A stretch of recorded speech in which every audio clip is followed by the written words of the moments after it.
Who's the best AEW World Tag Team Champion of all time? There have only been 8 champions, so here is my list. Number 8, SCU. Not a fan of Scorpio Sky, not a fan of Frankie Kazarian. I didn't watch TNA, so none of them mean anything. Number 7, Jurassic Express. I am a huge fan of Jurassic Express. I love Luchasaurus' dinosaur gimmick. I love Jungle Boy's Tarzan gimmick. But when they held the tag team titles, they were an afterthought. The storylines they were involved in always surrounded another tag team. It had nothing to do with them ever. So they were just an afterthought. They never really felt important enough to be the tag team champion. Number 6, FTR. FTR is incredibly skilled. They have amazing matches, but I'm just not a fan. Their whole gimmick is that they wrestle like the old school wrestlers, and I really just don't care about that. I am not going to argue that they put on banger matches though. They're just not my cup of tea. They are incredibly skilled, they're just not my cup of tea. Number 5 is the Lucha Bros. Now, I am a huge fan of Penta. I loved them ever since I seen them in Lucha Underground, and it disappoints me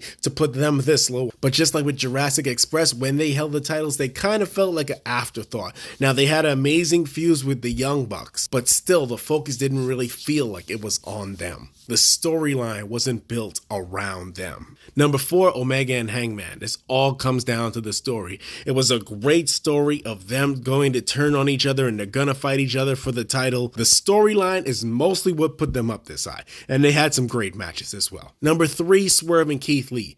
They're only not number 2 because their reign was so short. But I completely understand why AEW took the title off of them.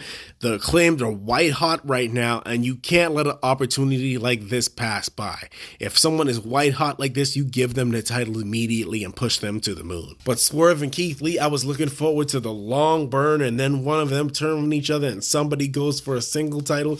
Ugh, it's still gonna happen, but would have been nice if they were still champions when it happened. I am a huge fan of both Swerve and Keith Lee, and if they aren't going for single titles soon, we riot. Number 2, the Young Bucks. When they finally embrace the heel and just start calling out everybody for everything they're saying online and start doing everything in the ring that you're talking about online, I loved it. The Young Bucks are listening to us, fan, and they let us know they hear everything that we're saying. Whether it's on Being the Elite or on TV, they let us know. Number 1, the Acclaimed. I know they just won the titles, but they are white hot right now. It's practically impossible not to book them right. Just have them with some great feuds like they're having now. Round 3 versus Swerve and Keith Lee. I want to see that.